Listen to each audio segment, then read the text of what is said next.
à toutes et à tous et à celles et ceux qui nous rejoignent. Vous le savez, durant tous les temps de midi, pendant ces 4 jours, au cœur du sommet de l'élevage, sous cette halle magnifique. Et regardez, on les voit, ces belles bêtes salaires. On va justement honorer cette race salaire et on va en parler dans cette émission. L'émission se nomme Les pieds sous les tables, vous le savez. Et l'idée, c'est de cuisiner, d'échanger et de rencontrer des producteurs. Alors avec nous, s'il vous plaît, Alexis Picaron, il est juste là, dans le canapé. Il représente la filière salaire et on va s'en parler justement de cette belle filière qui est l'invité d'honneur cette année. Et puis, avec nous aussi Valentin et Laurent, alias Lolo. Ils représentent cette association merveilleuse que vous avez peut-être découvert si vous êtes venu au salon ici, du côté du salon du sommet de l'élevage. Voilà, j'en perds mon latin. C'est l'ADT Tours.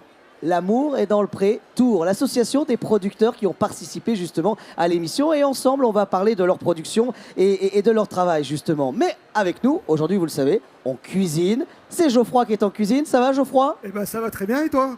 Ça va très bien. Alors, on va cuisiner quoi aujourd'hui, Geoffroy? Le challenge, il se constitue autour de 2 produits, vous le savez, les amis. Hein. C'est ça, donc on a la viande salaire. Là, on a un beau tourneau d'eau juste là. Et on a également, le za'atar. Donc là, nous, on va travailler le za'atar, on va faire une petite marinade, on va faire un tataki de bœuf avec ça. Ça va être parfait, moins de 20 minutes. On devrait être dans les clous. Eh ben, c'est parfait, ça. Allez, à tout de suite, Geoffroy. On va rejoindre nos invités, les amis. C'est les tables, les pieds sous les tables. Voilà, les tables et sous les pieds, ça marche pas. Hein. Alors, les amis, on se retrouve ensemble sous cette grande halle avec ces bovins qu'on regarde de la fenêtre. Alors, c'est pas de la race salaire qu'il y a dans vos étables, c'est ça, non, hein, Lolo, Laurent? Non, c'est ça. C'est des charolaises de race viande. Alors, charolaise, parce que finalement, on est dans ce territoire, dans ce berceau du Charolais. Voilà.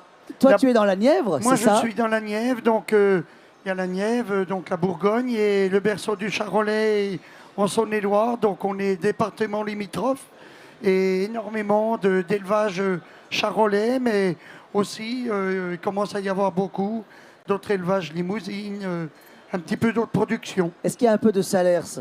Un petit peu, oui. Un petit peu, oui. Oui, un petit peu. On dit que la Salers, elle est tout terrain, finalement. Je pense qu'elle est tout terrain et c'est une très belle production. Alexis, justement, vous qui êtes président de l'association Viande Salers, la Belle Rouge, s'il vous plaît. C'est vrai que c'est une race merveilleuse. On les a vus là à l'instant derrière moi. La race salaire, oui, elle est vraiment merveilleuse parce qu'elle est vraiment adaptée à la région. Elle est capable de se déplacer dans des endroits un petit peu où le relief est un peu escarpé, accidenté. Elle peut être dans des conditions très froides, voire très chaudes, et elle est très rustique. Donc c'est une race qui est vraiment adaptée et qui aujourd'hui était à l'origine une grosse productrice de lait et maintenant elle est plus utilisée pour la production de viande. Est-ce qu'il y a des vaches salaires en Bretagne, Valentin? J'en ai connu quelques-unes, mais elles sont très sauvages pour chez nous. Ah bon? C'est souvent les gens courent après. Ah J'ai bon? des amis qui en ont eu et elles sont souvent partis dans les bois. C'est un vrai sketch comme vache. Ah ben on parle d'une race rustique. C'est ça, hein? Ah, c'est très rustique. Bon, mais on aime. C'est une moi, très belle bête. Moi, j'aime les races rustiques, justement. Juste, Valentin, alors vous êtes en Bretagne. Oui, tout à fait. Dans quel coin de la Bretagne? Moi, je suis à côté de Dinan, dans les Côtes d'Armor. Dinan, c'est une belle région aussi. Là-bas, Valentin, vous faites plein de choses. Alors c'est ça, moi, je fais plein de choses. Je suis producteur d'épices, d'alcool, de fleurs comestibles. Ouais. Et oui, c'était une grande collection. Et c'est vrai que je suis parti un peu partout. Je me suis vraiment développé très loin. Alors, vous êtes venu avec du Za'atar. Tout à fait. J'ai amené mon za'atar là. Za'atar. Alors, forcément, le Za'atar, on connaît, pour celles et ceux qui connaissent cette cuisine orientale, du Liban par exemple. On fait voyager tout de suite. Voilà, on voyage tout de suite avec le Za'atar. Je ne sais pas si vous le voyez, vous allez le voir là. Qu'est-ce que c'est en fait le Za'atar? Alors le za'atar, c'est déjà le mot arabe pour désigner une variété d'origan. Et c'est aussi un mélange d'épices. Donc c'est origan, thym, sésame et sumac. Et avec ça, vous voyagez, vous vous retrouvez sur les contrées du Moyen-Orient et c'est agréable. De Bretagne, tu passes au Moyen-Orient. On va faire goûter à Alexis. D'un coup, il va voyager. Allez, on prend une petite pincée comme ça, là. C'est ça? Et moi, j'adore ça. Ça révèle Enfin, je trouve que ça révèle un plat, ça vous échappe. C'est une invitation au voyage, en fait. Mais c'est ça, non? la cuisine, c'est une invitation au voyage. Tu découvres plein de choses par l'assiette. Et c'est un plaisir, tout le monde se régale et tu partages, c'est un moment de communion avec les gens. Et tu sublimes toutes les choses avec ça. Alors, justement, notre ami Geoffroy en cuisine. Et ben justement, on parle du za'atar. Ouais. Donc là, j'ai préparé ma petite marinade soja, vinaigre, de riz. Et du coup, dedans, j'ai mis du za'atar et du zeste de citron, et un peu de jus de citron. Et là, on va faire mariner notre viande à l'intérieur, une fois qu'on l'aura bien saisie. Idéalement, on va faire mariner pendant 3-4 heures. On n'a pas 3-4 heures, mais ce sera aussi bon. Ah oui, parce qu'on n'a que 25 minutes, tu bah sais. non, ça hein. marche pas. Donc... Bon, alors, justement, je voudrais qu'on se parle de cette race salaire qui est l'invité d'honneur cette année avec le concours national. Avec le concours national, de la oui, race absolument, salaire qui a lieu pendant le sommet de l'élevage. On en parlait tout à l'heure, cette race salaire qui est tout terrain finalement. J'ai même vu que dans le grand froid, on avait fait appel, on venait chercher des embryons de race salaire ici dans le Massif central en France pour le Canada, la Sibérie même, voilà. Absolument. Beaucoup d'étrangers ont acheté de la race salaire, alors souvent avec des embryons, effectivement, ou de la semence de taureau. Pour ma part, moi j'avais été en stage aux États-Unis et en Australie les années 80, 90 et 91. Et effectivement, maintenant, on peut trouver beaucoup de salaires dans ces pays. Et effectivement, au Canada, il fait très froid l'hiver et elles sont très très bien adaptées. On en trouve maintenant même en Argentine, il y en a beaucoup. Donc c'est vrai que c'est une vache qui est très très bien adaptée. Elle peut marcher longtemps et pour aller boire, par exemple, dans des grandes plaines. Donc elle est vraiment bien adaptée par rapport à ça. Ça veut dire que comme on est dans un climat continental dans le Massif central, on a aussi de l'altitude, donc il y fait très froid et en même temps très chaud l'été. Très chaud Et l'été, ça veut oui. dire que elle s'adapte assez bien. Elle s'adapte très bien, très bien, très bien. Et c'est une race qui est très bien adaptée pour nourrir son veau. Donc elle est très très très maternelle et c'est ce qu'on recherche dans cette race-là. Et alors elle a une grosse capacité et c'est au niveau du vélage. Elle peut véler toute seule. 99% des vaches vèlent toutes seules. Et ça, c'est très rare de le retrouver dans toutes les autres races. Donc pour nous, éleveurs, c'est très Et important. là, je vois Laurent parce que je connais aussi la race charolaise, qui est une race merveilleuse, la viande aussi, qui est un symbole de la France, un emblème, Oui, mais qui est plus compliqué au vélage en fait. Voilà. C'est plus compliqué au vélage. Ça arrive d'avoir des vélages très difficiles, mais c'est pas 99% de nos Ça veut dire que pendant les vélages, on dort pas beaucoup. Hein. Oh non, on dort pas beaucoup. Non, les heures sont comptées. Mais on voit qu'il est beaucoup on plus se rattrape. reposé, Alexis, hein, déjà. Hein. Ça Oui. se voit sur son visage. Hein. Oui. Ah ben nous, je vais vous dire franchement, on a un troupeau un petit peu conséquent avec mon épouse. C'est rare qu'on assiste à un vélage. C'est rare qu'on voit véler nos vaches, quoi. C'est vraiment exceptionnel. J'écoute la cloche de Geoffroy. Parce que Geoffroy, il est en train. Alors, qu'est-ce qu'on a fait, Geoffroy, Et ben là là, justement, on parlait de la viande. Ici, on l'a juste saisie, mais on veut juste faire une petite croûte, là, à peine, mais vraiment que dedans, que ce soit très très bleu.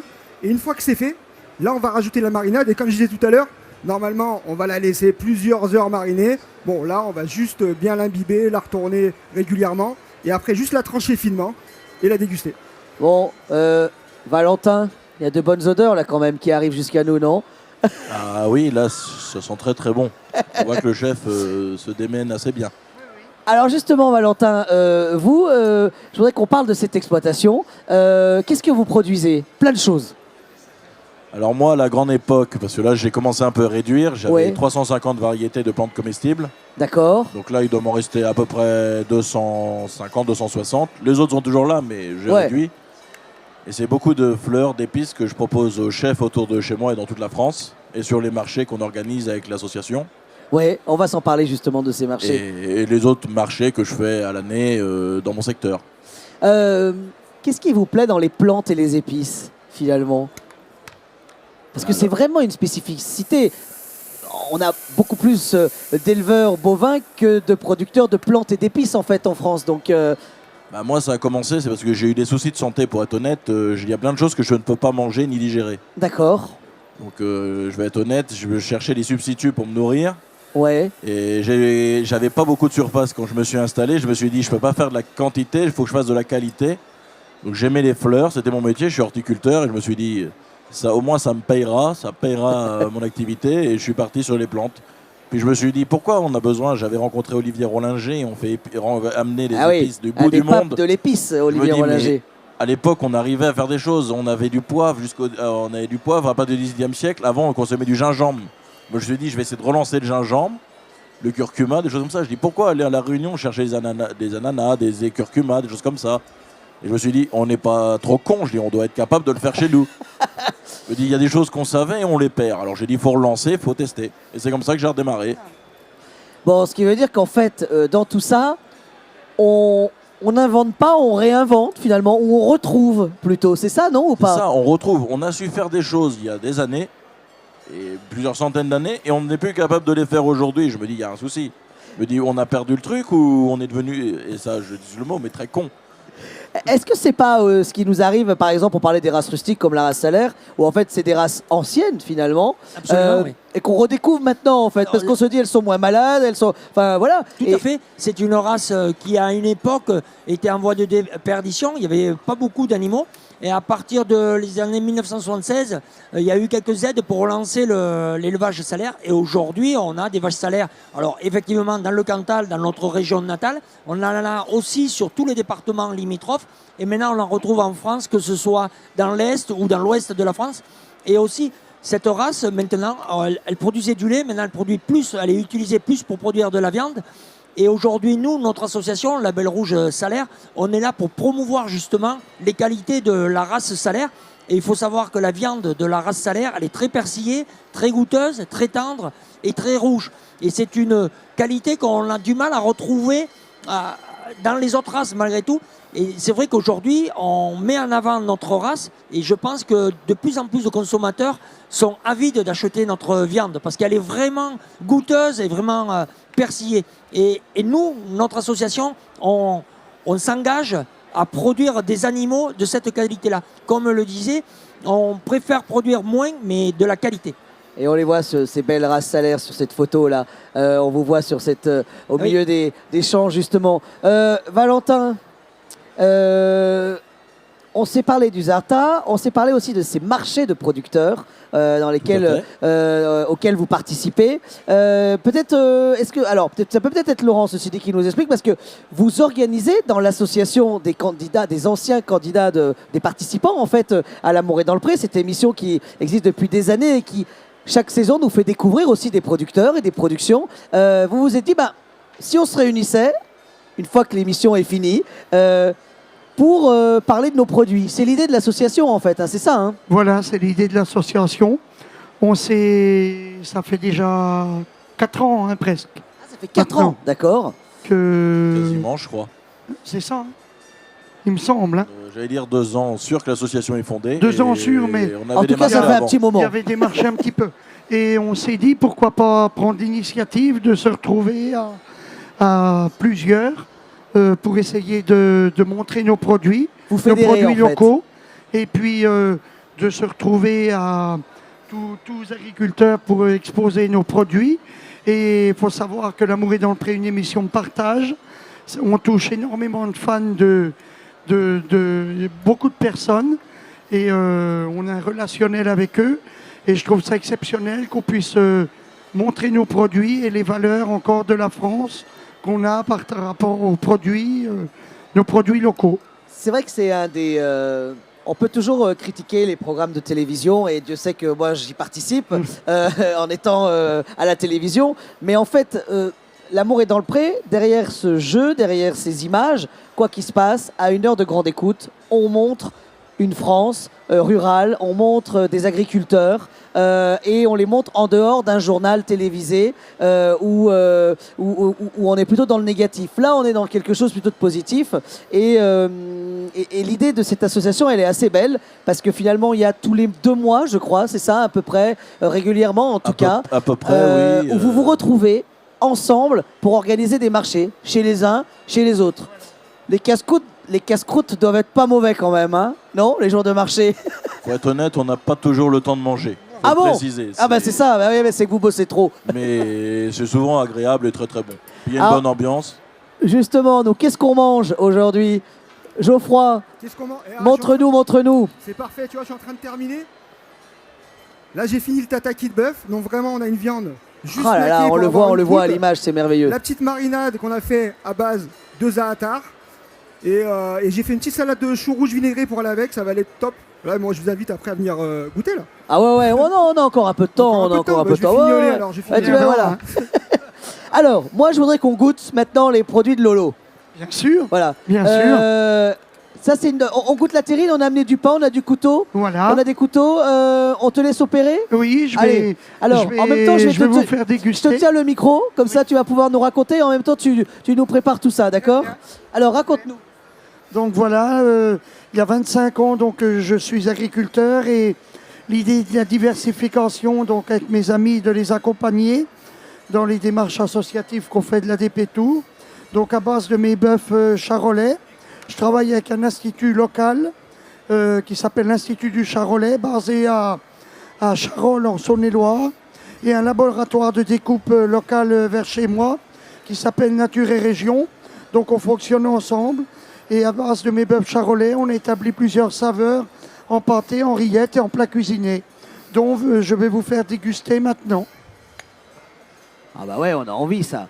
Moi j'aime bien l'idée parce que dans tout ça, il y a, on a parlé de différents sites. On est allé à Charolles, qui est dans la Saône-et-Loire. On revient chez toi dans la Nièvre, Voilà. où sont les bêtes. On fait rayonner un territoire en fait. C'est ce qu'on appelle le terroir finalement. C'est ce Kiwi. c'est ce qu'on appelle le terroir et il faut bien garder tout notre terroir, savoir comme il est beau et de toutes les valeurs qu'on a, veux tous voir ça ensemble. Bon allez, moi je vais goûter là. Tiens, Voilà. allez tiens, je te laisse le micro. Voilà, je Loïc. goûte. Je te laisse goûter. Bonne Valentin, dégustation. Alexis, un petit peu. Valentin, je vais vous faire déguster aussi. Ou Valentin. Alexis. Allez Alexis. C'est mon côté végétarien, je suis désolé. Je Ah. peux pas la digérer. Eh ben on est pas mal là. Alors j'aime bien parce que Pardon, excusez-moi. on est sur une terrine qui est un peu relevée, qui a des épices. Oui. Qu'est-ce qu'on met comme épices dedans? Alors là, c'est ma nouveauté que je fais avec l'Institut du Charolais. C'est un pâté au bœuf à la moutarde à l'ancienne. Alexis, Voilà. Très très bon. C'est très très bon, ben, je suis content. on est dans le Charolais là. Mais comment dire, ce sont nos concurrents, mais Ouais. ils sont bons quand même. À Voilà. nous d'être meilleurs. Ça c'est aussi particulier parce que c'est assez magique Alexis, ce sommet de l'élevage. Tout le monde se croise en fait. C'est intéressant parce que vous êtes au quotidien autour d'une vache, la race salaire. Vous ne jurez que par elle, mais en même temps c'est intéressant de se rencontrer, de parler d'autres races en fait aussi, d'autres éleveurs. Absolument. Donc ce que je disais, nous sommes des éleveurs avec chacun notre race. Bon, il faut le savoir aussi, c'est que nous, en race salaire, on utilise un petit peu le charolais pour faire ce qu'on appelle du croisement, avoir donc des animaux qui sont issus, donc une maman salaire, un papa charolais, et on va chercher le taureau charolais pour apporter un peu plus de viande à nos animaux. Donc c'est vrai que nous sommes aussi des partenaires à ce niveau-là. Bon, nous, au niveau éleveur salaire, on essaye d'avoir le maximum d'animaux qui sont issus de cheptels de papa, maman salaire et papa salaire aussi. Mais une partie de notre cheptel est utilisée ce qu'on appelle en croisement. Il faut toujours Et- dans un troupeau avoir une race, une vache salaire, mais noire, c'est ça ou pas? Alors, Parce que normalement elle a une robe rousse. Elle a une la vache robe, salaire. voilà, Mais il y en a aca- toujours une noire, il paraît. Alors, non, La robe noire. La robe, c'est acajou. Oui, Et acajou, pardon. acajou. Et effectivement, on a quelques animaux qui ont une robe noire. Et à l'origine, il y a 50 ans, il y avait plus de salaire noir. Cette couleur s'est perdue et elle revient un petit peu au goût du jour. Et dans chaque élevage, maintenant, on a une noire. Alors, soi-disant que ça porte en plus bonheur.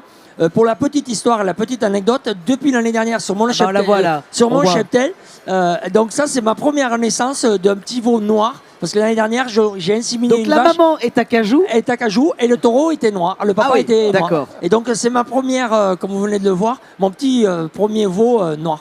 Comme Voilà. quoi on dit un chat noir comme si ça portait malheur. Finalement, un veau noir, ça peut porter Voilà, bonheur. voilà, c'est ce qui se dit, quoi. Il faut avoir un petit veau noir, une vache noire dans le troupeau.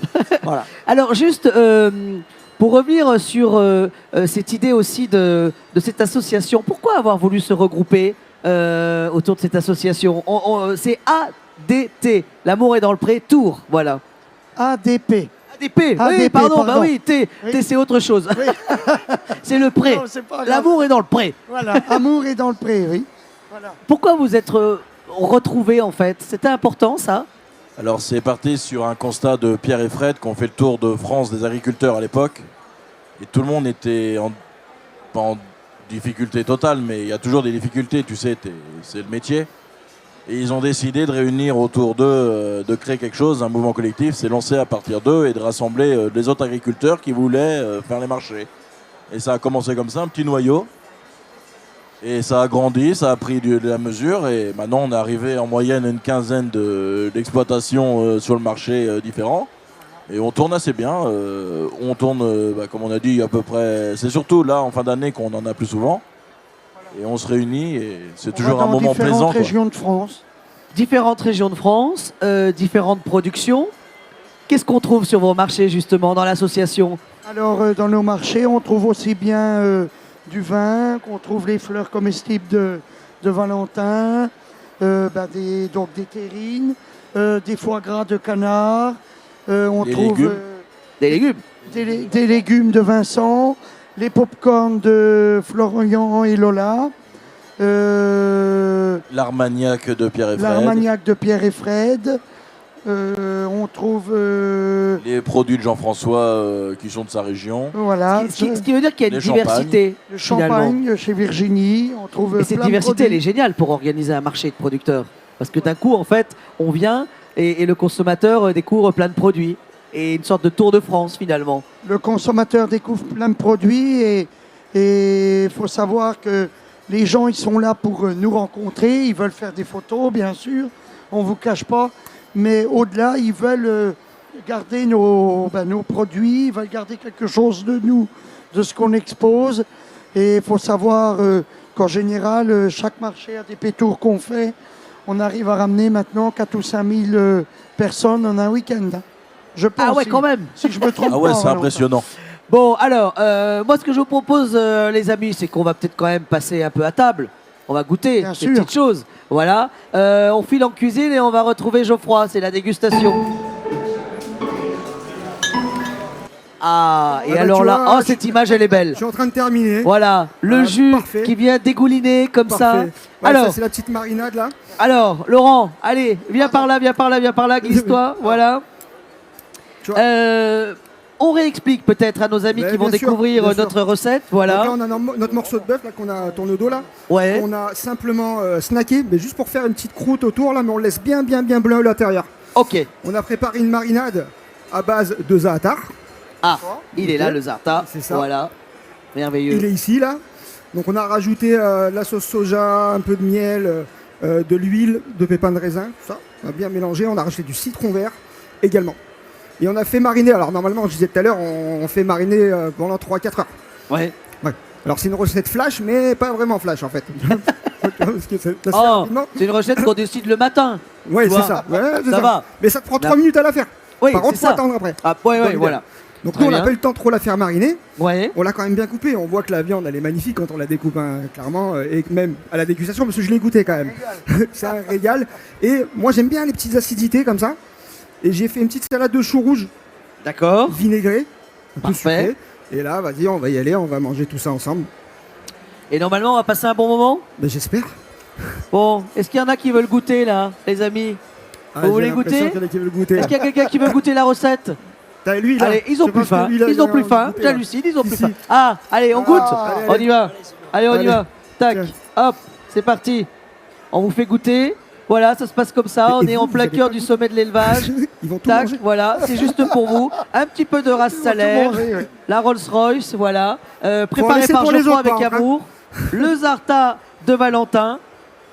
Et alors, C'est super, tout ressort super bien, c'est vraiment bon. vous avez bien fait de venir? Bah, j'ai bien fait de passer, ouais. Vous venez d'où? Vous faites quoi dans la vie? Bah, je suis de Clermont et je suis cuisinier. Ah, ben voilà.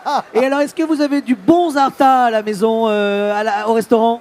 Eh ben non, mais maintenant, c'est où en trouver. Ben voilà, Valentin, t'as une carte de visite? Faut venir au stand on directement. va On passer vient au au stand. discuter. Alors oui, c'est ce qu'on va, ça on va se le dire les amis, c'est que bien entendu on peut vous retrouver pendant tout le sommet de l'élevage. On est du côté à l'entrée du salon justement et tous les jours il y a de nouveaux producteurs, c'est ça hein? Nous, on reste là, mais tous les jours, il y a des agriculteurs qui passent différemment et qui viennent vous présenter ce qu'ils font aussi. Ah ouais, Et discuter avec vous. vous avez pris les 4 jours, Nous, on a pris On les est 4 jours. abonnés, On est là vous avez jusqu'au pris le bout. forfait intégral. On a pris ça. l'intégral. Ok. Bon, et merci d'être venu. Merci, Loïc. Valentin, nous on se retrouve en Bretagne ou sur les marchés justement Quand de tu veux. l'association. Voilà, avec ce Zarta et plein de bonnes choses parce qu'on n'a pas parlé, mais il y a aussi des liqueurs. Qu'est-ce qu'il y a comme autre? Alors, on a les liqueurs, on a les autres mélanges à épices, les sels, les fleurs. Il y a un Voilà. grand choix, mais je vous invite à venir voir directement. Le nom de l'exploitation, le nom. Il y a peut-être un site. Hein, sur Moi, les- c'est la ferme de Saint-Daniel. Eh ben voilà, la ferme de Saint-Daniel en Bretagne. Lolo, Laurent, Moi dans la Nièvre. les Alors, moi, Rillettes. dans la Nièvre, j'ai un site Instagram et un site Facebook aussi Ouais. pour vendre les produits. Et c'est lafermedelolo.fr. Eh ben voilà, la ferme de lolo.fr, facile à retenir. Alexis, bien sûr, alors on nous, tape Race Salers, Label Rouge, on trouve tout ce qu'il faut sur Internet. Voilà, oui, il faut aller taper sur Association Salaire Label Rouge. Ouais. Et je vous invite, nous avons un stand donc, dans ce hall, tout à fait au fond à droite, où nous avons une exposition, donc 10 animaux qui vont être mis en vente aux enchères vendredi après-midi. Ah. Donc ce sont 10 animaux qui ont été sélectionnés Ah oui, voilà. sur 15 élevages. Nous avions 20 animaux qui étaient proposés et nous n'en avons retenu que 10. Et ce sont des animaux vraiment d'exception. Et c'est une vente inédite. Ah. Donc, elle Laurent, aura lieu tu es venu vendredi. avec ton carnet de Oh, chèques ben, ou pas? je vais venir vendredi voir. Il va repartir avec une vache Avec- salaire. voilà, Si je vais on va y commen- arriver, on va y Je vais arriver. commencer un autre élevage alors. Voilà Voilà, les Veau Noir. amis, merci Geoffroy. On recommence demain. On recommence demain et ce jusqu'à vendredi. Voilà, ça se nomme Les Pieds sous les tables. C'est à 13h et à midi, c'est de l'or Dans l'assiette. dans l'assiette. Voilà, oui. On Il peut m'a manger le avec plus les court. doigts, mais dans l'assiette, c'est vachement mieux. Allez, à demain. À demain.